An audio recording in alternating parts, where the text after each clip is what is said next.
नमस्कार, मैं हूं कुलभास्कर ओझा और न्यूज़ कॉरिडोर आज गाजियाबाद में घूम रहा है। इस ग्रीन कॉरिडोर में चर्चा करने पहुंचे हैं हम यूपी के वरिष्ठ पत्रकार हरिकेश कुमार सिंह से आजम खान के बारे में। आजम खान साहब, पहले तो आपका बहुत बहुत स्वागत है सर। आजम खान साहब लगभग 5 साल से 6 साल से जेल में अंदर, एक बार बाहर, फिर अंदर, फिर बाहर। 3 साल से तो लगातार आजम आ रहे हैं, जा रहे हैं, आ रहे हैं, जा रहे हैं। अभी भी वो डाउट में ही है, लेकिन अखिलेश उनकी शर्तों पे उनके घर पहुंच गए। मिलने क्या है ये, क्या हो रहा है? नहीं, आजम खान से तो मैं ये मानता हूँ कि अखिलेश का बहुत पुराना नाता है और अखिलेश एज ए बच्चे के तौर पे आजम खान से मिला करते थे 2004-5 में, जब आजम खान की तूती बोला करती थी। नगर विकास मंत्री के तौर पे 2002-3 में अगर आजम खान से आप एक बार भी देखे होते तो आपको पता चलता आजम खान क्या व्यक्तित्व है। जो मुंह में आया, जैसे मर्जी आया, जिन शब्दों का प्रयोग कहेंगे कर लेंगे, नपे तुले, लेकिन आपके मुंह पर ही आपको बोल के चले जाएंगे और आप कुछ बोल नहीं पाएंगे। इस तरीके का व्यक्तित्व था आजम खान का। जिलाधिकारी को बुलाएंगे और बोलेंगे देखो ऐसा है ना, तो मेरी जूती को भी साफ करने नजर आओगे, ये समझ लेना। इस तरीके के नेचर थे। इसी चक्कर में तो जेल भी जाना पड़ा। पहली बार विधायक इसी चक्कर में गई थी। नहीं, जेल तो हेट स्पीच यही थी। हाँ, कई कारणों से तो योगी आदित्यनाथ भी जब जेल गए थे, अब मैं बोल दूंगा साफ तो फिर होगा कुछ, लेकिन सारे नेताओं की प्रॉब्लम है कि वो अधिकारियों को कुछ ना समझे, अपने ही अधिकारियों को कुछ भी समझने लगे, कुछ भी बोल दें, ये उनकी समस्या है। तो आजम खान में ये समस्या थी और आजम खान की एक खास बात थी कि मैंने उनको आंखों से देखा है रामपुर में कि कुछ लोग पहुंचे और उन्होंने कहा कि आजम साहब ये काम था, ये करिए। तो ऐसे देखते हैं तो बोलते हैं उनसे, ये मेरे सामने घटना है, ऐसे देख करके वो बोलते आप लोग तो वो वोटर है ना, वो वाले, आपने तो हमें दिया नहीं था।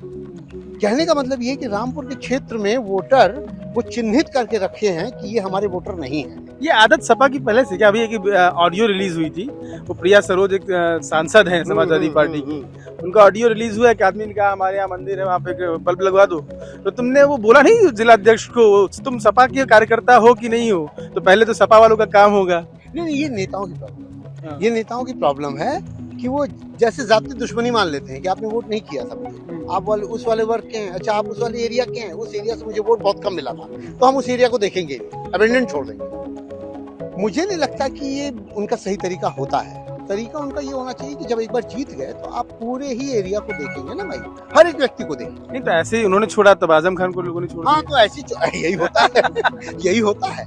तो आजम खान के बारे में मैं ये जानता हूँ कि बहुत ज्यादा बेलाग, बदतमीज तो नहीं कहूंगा शब्द, लेकिन खराब ही बोलते, अच्छे तो नहीं बोलते, तंज चुभने वाला तंज। हाँ, एकदम चुभने वाली बात बोलते थे और बहुत जिसे कहते हैं कि कैसे कहूँ कि उसको बदतमीजी में आप ले सकते हैं श्रेणी में, लेकिन चूंकि भाई नगर विकास मंत्री है, वो जो जी में आ रहा बोल रहा है, आप सुन रहे हैं खड़े होकर के। भाई सबको याद है भैंस ढूंढवाने के लिए पूरी फोर्स ही लगवा दिए थे, लेकिन सिर्फ आजम खान ऐसा करते हैं ऐसा नहीं है ना, तमाम नेता ऐसा करते हैं। हाँ। उनकी कुछ भी हो जाए तो देखिए तमाशा हो जाता है। नहीं तो अभी आजम खान अखिलेश की मुलाकात के बाद जो समीकरण बन रहे हैं, स्वामी प्रसाद मौर्य भी मिलते हैं, उनसे अलग अलग नेता मुलाकात कर रहे हैं, तो ये राजनीति अब आजम खान के इर्द गिर्द क्या फिर से पश्चिमी यूपी में घूम पाएगी? आजम खान को साधना ये तो बहुत जरूरी है अखिलेश के लिए, क्योंकि पीडीए में कहीं ना कहीं वो मुस्लिम वर्ग भी आता ही है उनके हिस्से में। तो ऐसा नहीं है कि आजम खान को बिना साधे वो यहाँ जीत पाएंगे, और इसी का फायदा उठाएंगे योगी आदित्यनाथ। एक अपराधी जिसको हमने साबित कर रखा है और जो जेल में था, जिसका पूरा परिवार था अपराध में, और अपराध के नाम पे इलाहाबाद से ले लीजिए, चाहे मऊ से ले लीजिए, सबको जोड़ लीजिए, अतीक को जोड़ लीजिए, चाहे अंसारी को जोड़ लीजिए, लेकिन कहने का मतलब ये है कि उसी की लड़ाई लड़के तो योगी निकालेंगे। हाँ, आजम को साधना मजबूरी है अखिलेश की, ये बहुत स्वाभाविक है। हाँ, जेल में गया नहीं मिलने, इसकी नाराजगी आजम ने दोहराई, कही भी बात कि दिल से जुड़ पाएंगे समाजवादी पार्टी के साथ? प्रॉब्लम ये है कि आजम की तो एक लिमिटेशन है ना, सीमा है ना, उन्होंने बांध रखा है बाढ़, उस बाढ़ को तोड़ के वो निकल पाते हैं कि नहीं निकल पाते हैं, ये क्योंकि उतने मॉडरेट भी नहीं है। ये सलमान खुर्शीद या मौलाना वो नहीं है जो कश्मीर के आजाद साहब है, ये वो मॉडरेट मुसलमान नहीं है, ये काफी खांटी मुसलमान है। और रामपुर की जिस हिस्से में रहते हैं वो हिस्सा जाके देखिए, वो गली कोने में जाकर के भीतर जाकर उनका आवास है। खुद ही बोलते हैं वहाँ पानी बरसता है तो भर जाता है। हाँ, नहीं, आवास तो खैर सलमान खुर्शीद का भी ऐसी जगह पर है, नूर मंजिल नहीं, वो कौन सी मंजिल है, कोई एक मंजिल करके, उस जगह पे भी जाएंगे तो आपको यही दिखेगा। लेकिन मेरा मानना ये है कि एक मॉडरेट मुस्लिम होता है, एक थोड़ा सा लीगी होता है। ठीक है, लीगी व्यक्ति है, ये सामान्य व्यक्ति तो है नहीं। ये कहा मायावती के साथ नहीं जा रहे हैं। मायावती के साथ तो जाना बहुत मुश्किल है, बहुत मुश्किल है। काशीराम की तारीफ कर रहे थे कि वो मुझे मेरा इंतजार करते थे। नहीं, काशीराम। वो काशीराम की तारीफ करेंगे, तब समय अलग था ना काशीराम के साथ का। तो काशीराम भी तो मॉडरेट थे, काशीराम भी जूते चप्पल नहीं मारते थे, जूते चप्पल मायावती ने मारे हैं। तो मेरा कहने का मतलब ये है कि आजम खान को साधना ये बहुत जरूरी है अखिलेश के लिए। और अगर एक और बड़ी लड़ाई मुझे याद है, खासकर जयप्रदा को लेकर, जब वो इलेक्शन तो छोड़ के 2009 का वो लड़ाई भी याद है। तो उस समय भी आजम खान जब विरुद्ध हो गए थे, भले ही जयप्रदा जीत गई थी और उसमें अमर सिंह लगे हुए थे जो जितवा ले गए थे, लेकिन मेरा मानना यह है कि आजम खान का अभी भी प्रभाव है। और सेंटिमेंट्स इस समय जो जेल से निकल कर आए हैं, तो मुस्लिम्स का सेंटिमेंट्स उनके साथ जुड़ता है। तो अभी जिस तरह के वो बयान दे रहे हैं भाई, उन्होंने खुल के तो हमेशा ये बोला कि मैं साइकिल पर सवार था, साइकिल पर ही रहूंगा। लेकिन जैसे वो अखिलेश को चुभने वाली बातें बोल जाते हैं, जैसे वो समाजवादी पार्टी के किसी नेता से मिलते ही नहीं है, तो ये संदेश क्या दे रहा है? नहीं, वो उनका नेचर है। उनको जो बुरा लगेगा ना, आजम की ये खास बात है, जो उनको बुरा लगेगा वो सीधे मुंह पे बोलते हैं। ये है, वो अधिकारी हो, मंत्री हो, नेता हो, कोई साथ मित्र हो, वो सीधे बोलते हैं। क्योंकि वो भी ये बात कहते हैं ना कि जैसे राजनीति जो पूरे उत्तर प्रदेश की है, वो मुस्लिमों के विरुद्ध जा रही है। तो ऐसा नहीं कि मुस्लिमों को छोड़ करके जो है किसी और के खेमे में चले जाएंगे, क्योंकि उन्हें मालूम है ना कि मायावती क्या खेल कर सकती है। ऐसा तो है नहीं कि उन्होंने मायावती को देखा नहीं है और मायावती से उनके संबंध नहीं रहे हैं, मुलायम सिंह के समय में रहे हैं। अगर सही मायने में सर्किट हाउस का ऑन नहीं हुआ होता तो मायावती क्यों छोड़ती? और फिर आई थी मायावती उनके साथ। हाँ, आने के बाद फिर गाली दी, 10 सांसद लेने के बाद गाली दी सपा को। तो आजम खान का रोल था उनको लाने में 19 में भी। सबसे बड़ा झटका उन्हीं को लगा है।